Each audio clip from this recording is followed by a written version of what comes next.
부족함을 채우시는 하나님의 은혜라는 제목으로 말씀 나누겠습니다. 제가 설교하기 전에 그 사진을 한 장 보여드릴 텐데요. 이 사진은 제가 지난번에 말씀드린 그 스페인의 화가 피카소의 작품입니다. 피카소의 작품 중에 황소머리라는 작품인데 얼마 전에 경매장에서 3천만 불에 팔린 작품입니다. 한번 보시죠.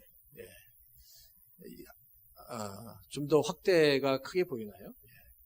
이 사진을 가만히 보시면 이 황소머리의 그 제품의 재료를 한번 가만히 살펴보면 이 제품의 재료는 그 피카소가 집 주위를 산책하다가 그 집 주위에 버려진 그 폐 자전거를 이렇게 며칠 동안 보다가 그 영감을 얻어서 만든 작품입니다.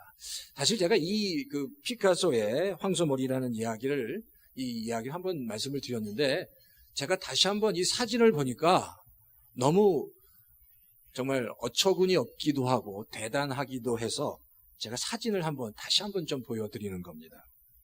사진을 가만히 보시면 그 버려진 폐 자전거의 안장과 그 핸들을 거꾸로 해서 황소머리라는 작품을 만들었다라는 겁니다. 그러니까 이 재료는 그 버려진 그 쓰레기 더미에 버려진 자전거를 가져다가 피카소가 안장과 그 핸들을 거꾸로 해서 만들었어요. 그리고 이름을 황소머리라고 그 작품을 지었다라는 겁니다. 근데 이 작품을 가만히 보면 정말 아무것도 아닌 재료였습니다. 근데 이 작품을 피카소가 만들었다는 이유 하나만으로 가격이 무려 3천만 불에 팔렸대요. 3천만 불에. 제가 어떻게 이 아무것도 아닌 것이 3천만 불에 팔릴 수 있을까? 근데 이유는 피카소가 만들었다는 그 한 가지 이유 때문이다. 사실 우리의 인생도 마찬가지인 것 같아요. 사실 하나님이 없이는 우리 인생은 보잘것없고 하잘것없는 인생일 수밖에 없습니다. 근데 하나님이 우리와 함께 하실 때, 주의 손이 우리와 함께 하시고 우리 안에서 역사하실 때, 그때부터 우리는 왕같은 제사장이 되고 그리스도의 사랑스러운 자녀가 되고 그리스도의 아름다운 신부로 다시 태어나게 된다는 겁니다. 하나님의 손에 붙잡힌 바 될 때, 하나님의 은혜가 우리와 함께 할 때 우리의 인생이 그렇게 바뀔 수밖에 없다라는 사실입니다. 그러니까 하나님이 함께 하시는 인생, 내가 하나님이 함께 하시는 인생이라는 분명한 확신, 그 믿음이 우리에게 있어야 합니다. 오늘 말씀을 통해서 바나바와 바울과 안디옥 교회에 대해서 좀 말씀을 좀 나누려고 합니다. 사실 이 안디옥 교회는 최초로 세워진 예루살렘 교회의 두 번째 교회가 바로 안디옥 교회입니다. 이 안디옥 교회는 이방 지역 안디옥에 세워졌는데 한마디로 그 예루살렘 교회 성도들이 박해를 받아서 여기저기로 많이 흩어졌는데 그중에 안디옥으로 피신했던 성도들이 그곳에서 전도하면서 세운 교회가 안디옥 교회였습니다. 결국 하나님께서 그 안디옥 교회를 이방 선교의 전초 기지로 삼으셨고, 그리고 그 안디옥 교회의 간임 목사로 바나바를 세웠고, 코페스토로 바울을 이제 선임해서 안디옥 교회가 부흥하게 됐다라는 겁니다. 오늘 그래서 이 안디옥 교회와 바나바와 바울에 관한 이야기들을 같이 좀 나누기 원합니다. 첫 번째로 오늘 본문에서 우리가 얻을 수 있는 영적인 유익은 안디옥 교회는 섬기는 리더십으로 세워진 교회였다라는 겁니다. 사도행전 11장 22절에서 24절을 좀 보시면 좋겠는데요. 사도행전 11장 22절에서 24절을 한번 큰 소리로 한번 다 같이 읽어볼까요? 시작. 이 소식을 듣고서 예루살렘 교회는 바나바를 안디옥으로 보냈다. 바나바가 가서 하나님의 은혜가 내린 것을 보고 기뻐해서 모든 사람에게 굳센 마음으로 주님을 의지하라고 권하였다. 바나바는 착한 사람이요 성령과 믿음이 충만한 사람이었다. 그래서 많은 사람이 주께로 나왔다. 자, 이 그 사도행전 11장에서 22절에서 이 24절의 말씀은 이제 어떻게 안디옥 교회가 이제 세워졌는지의 그 배경을 설명해 주고 있습니다. 여기서 바나바에 대해서 성경이 이렇게 얘기합니다. 바나바는 착한 사람이었다라고 얘기합니다. 그리고 믿음과 성령이 충만한 사람이었다. 근데 여기서 착한 사람이다라는 이 단어에 먼저 좀 주목하고 싶습니다. 여기서 바나바가 착한 사람이었다는 이야기는 그냥 도덕적으로 착했다라는 것을 의미하지는 않습니다. 헬라어로 아가도스라는 단어인데 이 단어는 주님을 향한 어떤 순수 온전한 마음, 주님의 은혜를 아는 신실한 마음, 그런 마음을 표현하고 있습니다. 그러니까 하나님이 바나바에게 그런 신실한 마음, 교회를 향한, 주님을 향한 신실한 마음을 주셨다라는 겁니다. 사도행전 11장 19절에 보면 좀 더 그 교회의 그 탄생 배경을 우리가 알 수 있는데 바로 이겁니다. 예루살렘 교회가 엄청나게 성장하기 시작합니다. 사도행전 2장에 보면 성령이 임하고 그 예루살렘에 모여있는 모든 성도들이 성령을 통해서 변화받고 수천 명이 한 번에 세례받는 역사. 그래서 수없이 많은 성도들이 예루살렘 교회로 모여드는 역사가 일어났습니다. 근데 사도행전 8장에 보면 7장과 8장에 보면 그렇게 엄청나게 부흥하는 교회가 그 교회 부흥을 시기하는 유대인들에게 엄청난 핍박을 받습니다. 그래서 스데반 집사가 그 핍박 가운데 순교를 당하는 그 기점으로 그 예루살렘에 있었던 모든 유대인들이 바로 예루살렘 교인들을 핍박하기 시작합니다. 그래서 이제 그 핍박을 표해서 성경에 보니까 예루살렘 교회 성도들에게 임한 핍박을 표해서 성도들이 다 흩어지기 시작했다라고 사도행전 8장에 그렇게 설명하고 있습니다. 그러니까 그 중에 일부가 바로 안디옥으로 가게 된 거고요. 그 안디옥에 있는 사람들을 전도하기 시작하면서 안디옥 교회가 세워졌다라고 성경은 기록하고 있습니다. 그러니까 사실 안디옥 교회의 영성은 예루살렘 교회의 영성으로 세워졌고 또 이방 지역에 세워진 최초의 교회라고 얘기할 수 있습니다. 또 한 가지 의미를 하나 부여한다면 우리와 같은 이민교회, 이민자가 세운 이민교회 롤 모델이 되는 교회가 바로 안디옥 교회라는 겁니다. 근데 성경에 보니까 이 안디옥 교회가 세워질 때 그 세워지는 그리고 그 안디옥 교회가 부흥해서 일어나는 그 과정이 성경에 기록되어 있는데 사도행전 11장 21절에 보면 그 안디옥 교회 부흥하는 과정을 이렇게 설명하고 있습니다. 주의 손이 그들과 함께 하심에 수많은 사람들이 믿었더라. 그래서 그들이 주께로 돌아왔다라고 성경은 얘기합니다. 주의 손이 바로 안디옥 교회 그 성도들과 함께함에 수단 사람들이 믿고 돌아왔다라고 기록하고 있습니다. 그러니까 하나님의 손이, 주의 손이, 하나님의 은혜가, 하나님의 능력이, 성령의 기름 부으심이 그 안디옥 교회에 임할 때 그때 하나님의 그 부흥이 바로 안디옥 교회에 일어나기 시작했다라는 겁니다. 여기서 우리가 꼭 알아야 되는 것은 어떤 인위적인 방법이 아니라 하나님의 손이 임할 때, 하나님의 그 은혜가 안디옥 교회에 임할 때 자연스럽게 그 안디옥 교회를 통해서 부흥이 일어났다라고 성경은 기록하고 있습니다. 자, 그러니까 그러면 성도가 교회를 세우기 위해서 해야 할 가장 중요한 것은 바로 하나님께서, 성령 하나님께서 교회 가운데 자연스럽게 역사하시도록 성령 하나님이 교회 가운데 자연스럽게 역사하시도록 성령 하나님이 이 교회 가운데 성령의 기름을 부으시도록 하나님께 나아가 기도하는 것, 그리고 그렇게 하나님께서 역사하시는 하나님을 바라보고 신뢰하고 인정하는 것, 그 하나님이 우리 교회 가운데 하나님 역사하실 것을 바라보고 신뢰하고 인정하고 나아갈 때 하나님께서 그 성도들의 믿음을 보시고 하나님께서 역사하시는 것. 그러니까 중요한 건 성도들이 교회를 위해서, 교회를 향해서 하나님의 은혜를 구하며 기도해야 한다라는 겁니다. 그럴 때 예배 가운데 하나님의 은혜가 있고 전도의 문이 열리고 닫힌 문이 열리고 병든 자가 일어나는 역사들이 일어나게 된다라는 겁니다. 그러니까 안디옥 교회도 주의 손이 안디옥 교회에 함께하기 시작하면서 그 안디옥 교회 가운데 놀라운 역사가 일어났다라는 겁니다. 근데 이 안디옥 교회 성경에 보니까 부흥하기 시작하니까 이제 예루살렘 교회에서 안디옥 교회에 이제 사역자를 파송합니다. 안디옥 교회 그래서 첫 번째 리더십이 되는 담임 목사가 바로 바나바였습니다.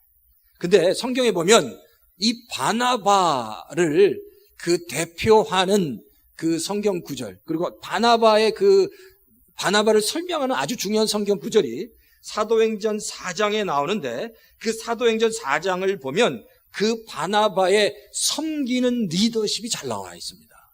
바나바 하면 바나바는 섬기는 리더였습니다. 사도행전 4장에 바나바는 부자였다라고 성경은 기록하고 몹시 부자였지만 그는 그가 받은 물질을 가지고 교회를 세우고 어려운 지체를 진심으로 도왔다라고 성경이 기록합니다. 그래서 그때 그 바나바가 원래 이름이 요셉인데 요셉이라고 부르지 않고 그 초대교회 성도들이 그 요셉을 바나바라고 부르기 시작했다는 겁니다. 그리고 한 번 더 그 이후에 초대교회 성도들이 바나바를 요셉으로 부르지 않고 끝까지 바나바라고 불렀다는 거예요. 근데 이 바나바라는 뜻이 위로자라는 뜻이거든요. 권위자, 위로자라는 뜻입니다. 그러니까 이 요셉이라는 그 본래 이름을 가졌던 이 바나바는 계속해서 교회를 세우고 연약한 자를 세웠기 때문에 모든 초대교회 성도들이 그 요셉을 바나바라고 끝까지 불렀다라는 거예요. 그러니까 바나바는 진심으로 교회와 그리고 어려운 성도들을 도운 자였습니다. 근데 그 스피릿이 바로 안디옥 교회의 스피릿이었다라는 겁니다. 자, 그 이야기가 27절에 11장 27절에 나오는데 11장 27절에 보면 팔레스타인, 그러니까 예루살렘 지역에 있는 팔레스타인과 안디옥에 큰 흉년이 들었다고 얘기합니다. 사실 팔레스타인과 안디옥뿐만 아니라 전 세계적으로 소아시아 전체에 큰 흉년이 들었습니다. 근데 그렇게 큰 흉년이 들었기 때문에 그 얘기는요, 예루살렘에만 들은 게 아니라 안디옥에도 큰 흉년이 같이 들었는데 성경에 보니까 안디옥 교회 역시 힘들고 어려웠는데 더 힘들었던 예루살렘 교회를 위해서 안디옥 교회가 헌금을 모았고 예루살렘 교회를 도왔다라고 성경은 기록하고 있습니다.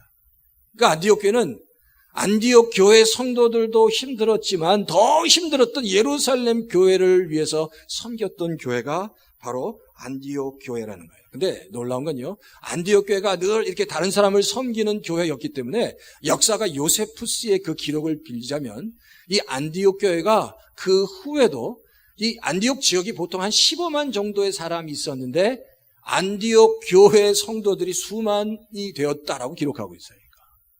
안디옥 전체 인구가 15만이었는데 안디옥 교회 성도가 수만이었다. 이게 엄청나게 많은 성도들이 안디옥 교회를 통해서 결신하고 변화되는 역사가 있었다는 겁니다. 그러니까 이 요세푸스가 그렇게 기록하고 있는 거예요. 그러니까 이 안디옥 교회에 늘 섬기는 스피릿이 하나님이 그 교회에 이렇게 놀라운 축복을 허락하셨다라는 겁니다. 사실 오늘 우리가 선교사님들을 위해서도 중보하며 기도했습니다. 근데 선교라는 게 그런 것 같아요. 우리가 쓰고 남은 것으로 섬기는 것이 아니라 때때로 우리가 힘들고 어렵지만 더 어렵고 필요한 곳에 섬기는 것이 바로 선교라고 말씀할 수 있다는 겁니다. 우리가 쓰고 남은 것을 가지고 섬기는 게 아니라 우리가 없어도 더 필요하고 더 어려운 곳을 돕는 것, 세우는 것, 섬기는 것이 바로 선교라고 할 수 있다는 겁니다. 그러니까 우리가 때때로 힘들어도 더 힘든 선교사님들을 위해서 기도해야 하고 더 힘든 선교사님들을 위해서 우리가 물질로도 헌신하고 후원할 때 하나님께서 그 마음을 기쁘게 여기시고 분명히 하나님 우리 열린교회를 향해서 하나님의 손을 내리시고 은혜를 주셔서 더 귀하고 놀라운 축복을 허락해 주실 줄 믿습니다. 그런 귀한 역사들이 우리 열린교회 가운데서도 일어나기를 주의 이름으로 축원합니다. 두 번째는 안디옥 교회는요, 서로의 부족함을 채워주는 리더십으로 세워졌습니다. 서로의 부족함을 채워주는 리더십이었다. 아까도 말씀드렸듯이 안디옥 교회의 두 리더십이 바나바와 바울이었습니다. 근데 오늘 성경에 우리가 읽었는데, 오늘 우리가 읽었던 15장 39절과 40절 한번 보시겠어요? 15장 39절과 40절에 보면 성경은 이렇게 기록하고 있어요. 다시 한번 큰 소리로 한번 15장 39절 40절을 한번 다 같이 읽으면 좋겠습니다. 시작. 그래서 그들은 심하게 다툰 끝에 서로 갈라서고 말았다. 바나바는 마가를 데리고 배를 타고 키프로스로 떠나갔다. 그러나 바울은 실라를 택해서 신도들로부터 주의 은혜가 함께 있기를 바라는 인사를 받고 길을 떠났다. 안디옥 교회의 두 리더십 바나바와 이 바울은 사실 이 본문은 1차 전도 여행을 마친 후의 상황입니다. 1차 전도 여행을 통해서 소아시아, 특별히 이제 갈라디아 지역을 집중적으로 전도하고 돌아온 후에 이제 바울과 바나바가 이제 조금 쉼을 가졌습니다. 좀 쉼을 가진 다음에 다시 이제 바울이 바나바에게 우리 다시 그 갈라디아 지역을 통과해서 소아시아를 통해서 우리가 유럽으로 같이 한번 복음을 전하자 이렇게 같이 제안을 했습니다. 그 제안을 받고 같이 이제 복음을 전하기 위해서 가고자 했을 때 그때 이제 불현듯 마가 요한이 끼어든 겁니다. 근데 사실 이 마가 요한은 1차 전도 여행에도 바나바와 바울과 함께 했던 사람입니다. 근데 이제 문제가 뭐냐면 이 마가 요한이 1차 전도 여행에 함께 했는데 이 마가 요한이 이 1차 전도 여행할 때 그 마음가짐이 무슨 피크닉 가는 그런 마음이었던 것 같아요. 그냥 즐기기 위해서 자기가 좋아하는 선배들, 영적인 선배들과 같이 이렇게 좀 즐기는 마음으로 갔던 것 같습니다. 그런데 처음에 갔던 그 구브로 섬에서 박수 엘루마와 영적 전쟁이 벌어지는데 그 영적 전쟁이 아주 대단한 전쟁이었습니다. 야, 이게 보니까 잘못하면 내가 죽을 수 있겠구나라는 생각을 가졌습니다. 그래서 어쨌든 그 영적 전쟁을 통해서 그 구브로 섬에서 총독 소기오 바울이 예수님을 믿는 놀라운 역사가 있긴 했는데 그 후에 버가에 도착했을 때 성경에 보니까 이 마가라고 하는 요한, 이 마가 요한이 다시 안디옥으로 돌아가는 겁니다. 도망가는 거죠. 모든 선교 대원들이 막았을 겁니다. 근데 마가 요한이 더 이상 내가 감당하지 못하겠습니다라고 하고 혼자 이제 다시 안디옥으로 돌아갔을 때 함께했던 모든 선교팀들이 없이 낙심했습니다. 그것을 바로 바울이 기억하고 있는 거예요. 그러니까 마가 요한은 너무 연약하다는 거예요. 그래서 다시는 내가 마가 요한과는 전도 여행을 떠나지 않겠다라고 결심을 했던 것 같습니다. 그런데 마가 요한이 다시 2차 전도 여행에 같이 가겠다고 하니까 바울이 극구 반대를 했습니다. 근데 이제 바나바는 반대죠. 바나바는 젊은데 한 번 더 기회를 줄 수 있지 않냐.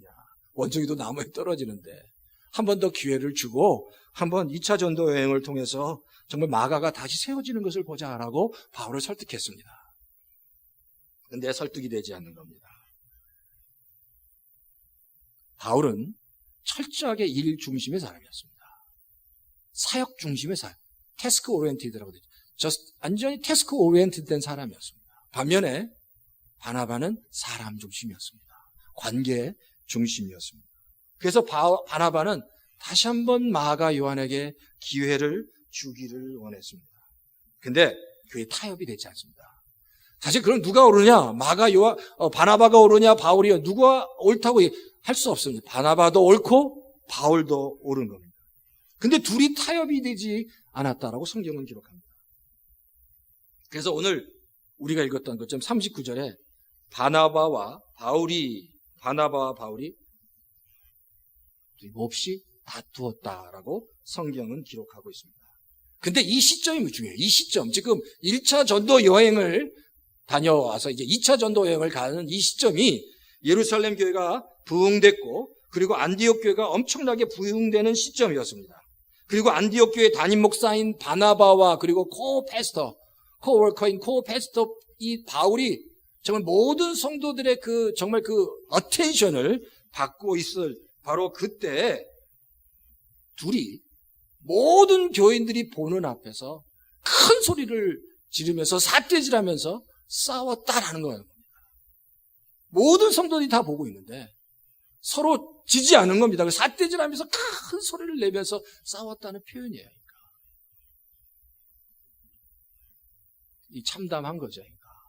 사실 지금 이때까지만 해도 이 안디옥 교회 성도들은 이렇게 생각해요. 안디옥 교회는 이 땅에서 가장 아름다운 교회, 가장 건강한 교회, 가장 지상에서 제일 멋있는 교회라고 생각했습니다.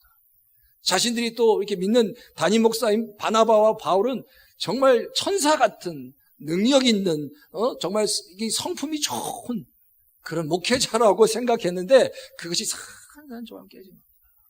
그러니까 이 사건 이후로 그렇게 잘 나갔던 안디옥 교회가 둘로 나눠지는, 전도 사역도 둘로 나눠질 어떤 그런 위기 가운데 빠지게 되었다라는 겁니다. 사실 어디를 가도 이 세상에 있는 지상교회는 불완전할 수밖에 없습니다. 우리들이 그런 환상을 갖죠. 교회는 정말 사랑이 많아야 되고, 교회는 정말 어떤 상처가 늘 이렇게 싸매져야 되고 회복되어져야 하지만, 사실 이 땅에 있는 교회는 불완전할 수밖에 없고, 아픈 상처가 있을 수밖에 없고, 갈등이 있을 수밖에 없습니다. 어떨 때는 지극하게 심하도록 사람 냄새가 나기도 합니다. 그게 교회라는 거예요. 왜? 이 땅에 그 교회 안에 있는 성도들이 다 죄인이기 때문입니다. 근데 놀라운 건 하나님은 그 하나님의 나라를 이루어 가는데 그렇게 불완전한 교회를 통해서 하나님의 나라를 이루어 가신다는 겁니다. 때때로 그 성도들의 아픔과 상처가 있고 갈등이 있고 여러 가지 불안한 것들이 있지만 하나님은 그런 문제투성이 같은 교회를 통해서 하나님의 나라를 이 땅에서 이루어 가고 계신다는 겁니다. 회복해 가시는 겁니다. 온전케 해 가면서 그 교회를 세워 가신다는 겁니다. 결국 다시 그래. 나중에 보면 정말 서로 하나도 보지 않을 것 같은 그렇게 심하게 써여서 이제 바울은 바울대로 바나바는 바나바대로 선교를 떠나고 이제 다시는 안 볼 것 같은 바울과 바나바가 나중에 화해를 합니다. 그리고 디모데후서 4장에 보면 바울이 깨달아요. 바울이 디모데후서 4장 11절에 디모데에게 이렇게 이야기합니다. 디모데야, 네가 가서 그 마가를 데려와라. 그가 나에게 너무 유익한 자이니라 라고 얘기합니다. 네가 가서 그 마가를 데려와라. 그가 나에게 너무 유익한 자라고 얘기합니다. 유익한 자라는 얘기는 내게 너무 필요한 자라는 겁니다. 바로 이 말은 뭐냐면 바울이 바나바에게 당신이 옳았습니다 라고 고백하는 것과 똑같습니다. 그래요. 정말 일도 중요하지만 정말 사역은 사람 관계 중심입니다. 그래요. 당신이 맞습니다 라고 고백하는 것과 같다는 것. 우리가 교회에서 사역하다 보면 여러 가지 일과 사역, 사람, 관계, 여러 가지 관계 어려움들이 있습니다. 그런데 하나님은 우리 교회를 통해서 정말 성도와 성도 간에 그 아름다운 관계가 회복되어지고 세워져 가기를 원하신다는 겁니다. 근데 놀라운 건 바로 그거예요. 만약에 그때 바나바도 바울처럼 마가를 내쳤다면 그가 정말 큰 잘못을 저질렀습니다. 자기가 너무 연약해서 정말 돌아오지 말아야 할 길을 돌아온 거예요. 그렇다고 만약에 바나바조차 마가 요한을 버렸다면 마가 요한은 정말 자격지심과 패배의식으로 교회를 떠났을지도 모르는 거죠.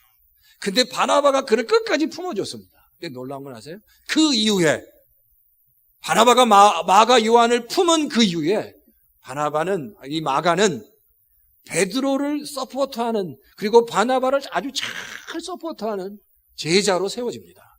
그리고 우리가 잘 아는 마가복음을 이 마가가 기록하고요. 이 마가복음의 그 청중들, 이 마가복음을 로마 교인들에게 썼는데, 그러니까 이 수없이 많이 로마를 방문해서, 베드로와 같이 방문해서 로마 교회를 세우는데 가장 큰 공헌을 한 사람이 바로 마가였다는 거예요. 그러니까 하나님께서 그 사건 이후에 바나바가 마가를 다 품어진 이후에 마가는 그 사랑으로, 그 은혜로 아름답게 세워졌다라는 겁니다. 사실 우리 주변에 마가 같은 사람이 있기도 하고 우리가 마가 같은 사람이 될 수도 있습니다. 근데 중요한 건 이 하나님의 교회 안에서 내 주변에 마가 같은 사람이 있다면 품어줄 수 있어야 된다는 겁니다. 그러니까 교회는 항상 그런 것 같아요. 갈등이 있습니다. 아픔이 있습니다. 상처가 있습니다. 그러나 그 가운데 그 갈등과 상처와 아픔을 보는 게 아니라 하나님을 바라보고 다시 그 공동체가, 그 영적 공동체가 하나님 안에서 하나가 되는 겁니다. 하나님 앞에 다시 회복되어지고 온전케 되는 것이 바로 교회 공동체라는 겁니다. 바로 그게 안디옥 교회였고, 바라기는 그런 공동체가, 또 열린교회가, 저 열린교회가 그런 아름다운 공동체, 비록 불완전하고 아픔이 있고 갈등이 있고 상처가 있지만 그럼에도 불구하고 하나님 바라보고 끝까지 나가서 하나님께서 우리 열린교회를 향해서 그래, 참 기쁘다, 착하고 충성된 종이구나라는 그런 정말 칭찬을 듣는 교회가 되기를 주의 이름으로 축원합니다. 세 번째는 안디옥 교회는 예배 모든 것을 걸었던 교회였습니다.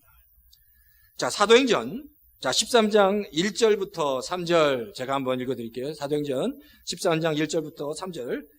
자, 안디옥 교회에 선지자들과 교사들이 있으니 곧 바나바와 니게레라 하는 시몬과 구레네 사람 루기오와 분봉왕 헤롯의 젖동생 마나인과 및 사울이라. 2절에 주를 섬겨 금식할 때 성령이 이르시되 내가 불러 시키는 일을 위하여 바나바와 사울을 따로 세우라 하시니 이에 금식하며 기도하고 두 사람에게 안수하여 보내니라. 이 안디옥 교회에 관한 이야기, 이 아주 중요한 그 정보가, 안디옥 교회에 대한 중요한 정보가 여기에 나오는데요. 1절에 보면 안디옥 교회가 얼마나 복잡한 교회였는지를 얘기합니다. 5명의 지도자가 있었는데 그 5명의 지도자의 그 출신 배경이 다 다르다는 겁니다. 바나바는 귀족이었습니다. 돈 많은 사람이었습니다. 그리고 그 니게르라는 시몬은 흑인이었고 노예 출신이었습니다. 루기오, 구레네 출신 루기오는 노동자였습니다. 그리고 헤롯의 젖동생 마나에는 귀족이었고 왕족이었고 사울은 지식인이었습니다. 그러니까 5인 5색 다 다른 겁니다. 지도자도 다를 뿐만 아니라 안디옥 교회에 속한 모든 성도들이 다 각각 달랐습니다. 엄청난 다양성들이 그 안에 있었다라는 겁니다. 그런데 그렇게 엄청난 다양성을 가지고 있는 그 안디옥 교회가 어떻게 하나가 될 수 있냐는 겁니다. 다 다른데, 생각하는 게 다 다른데, 마음가짐이 다 다른데 어떻게 그런 교회가 한 마음이 되어서 그 초대 교회 이방 사역을 이끌어가는 강력한 교회가 될 수 있었냐? 그게 성경의 2절에 봅니다. 2절에 보면 그들이 주를 섬겨 금식했다라고 얘기합니다. 주를 섬겨, 여기서 섬겼다는 건요, 그냥 섬기는 게 아니라 그들이 예배 드렸다라는 겁니다. 예배 드릴 때 금식하며 예배 드렸습니다. 아주 중요한 단서입니다. 그들은, 이 안디옥 교회 성도들은 예배에 목숨을 걸었습니다.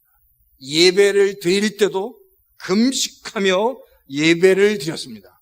우리가 예배 드렸다 보통 그렇게 하면 우리는 지금 한 1시간 정도, 1시간 길어지면 1시간 반, 길어져서 1시간 반 정도 예배를 드리면 성도님들이 나가면서 왜 오늘은 이렇게 예배가 길어졌습니까? 라고 말씀을 안 하셔도 그런 눈빛을 제가 보기도 하는데, 이때 예배는 1시간이 아니라 2시간이 아니라 3시간, 4시간 예배를 드렸습니다.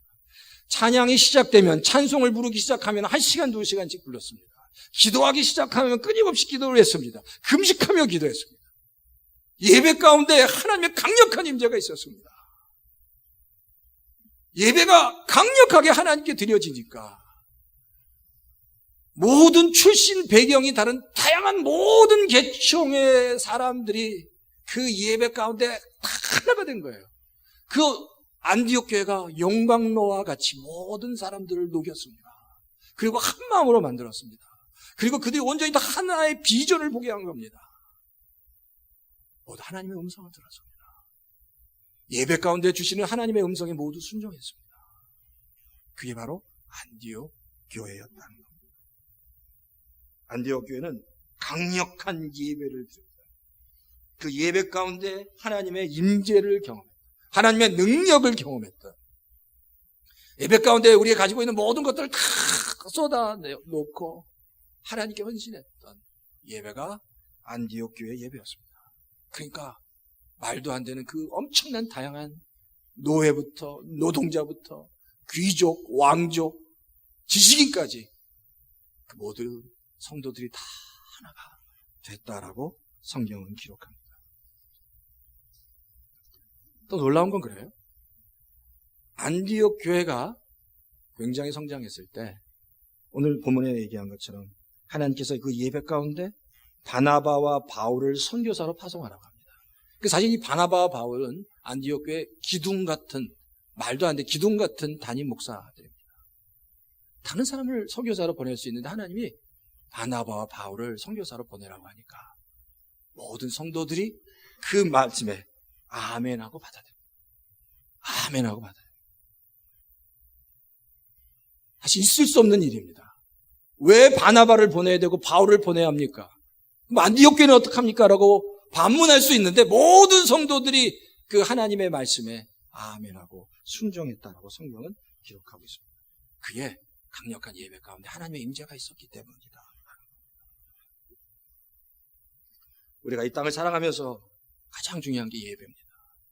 예배 가운데 하나님을 만나야 돼요. 예배 가운데 마음을 열고 하나님을 만들고, 이 예배 가운데 하나님의 음성을 듣고, 이 예배 가운데 하나님께 나아갈 때 하나님은 예배를 통해서 우리 성도님들을 회복시켜 주실 겁니다.